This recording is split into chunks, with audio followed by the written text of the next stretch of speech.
it wasn't the day I said yes to him. It was a few years after. Oh, inuunang kami namin. Ito sabi mo, I don't remember. Ulyanin. Kami. Sa totoo lang, I don't remember yung gift specifically naman, na binigay ko sa kanya. Pero during those days, marami akong binibigay ng mga gifts sa kanya. And sometimes, most of the time, mga maliliit na gifts yun. May kasamang notes yun. So may notes siya, how do you feel, like ka na ba, and so on and so forth. Tapos meron kasamang maliit na regalo yun. Sabi nga nila, di ba, big surprises comes in small gifts. Yeah. Oh, yeah. Maybe little gifts when we were kids, or flowers or something.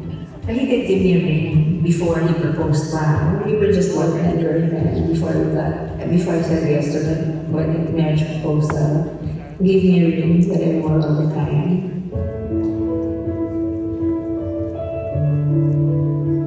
I had a 2-night concert in Araneta Coliseum called Sharon Soul the Boys in July of 1984. And it was at the last rehearsal, the night before the first show.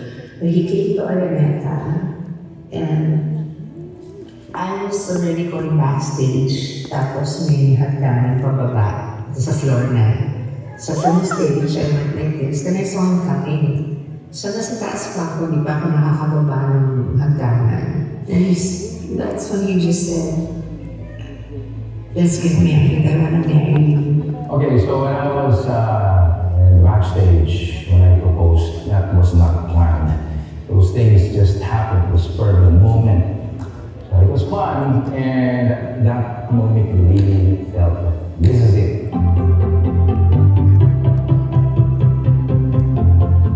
First time na nalaman ko she was pregnant, we were excited, syempre, we were gonna have a baby, and that was the moment na, everything's gonna change. So iba pa yung feeling na yun, mundo na, Kung nandito ako sa States, nang tinawagan kita, hindi ko nalaman. When I found out I was pregnant, I was in the States. We were already married.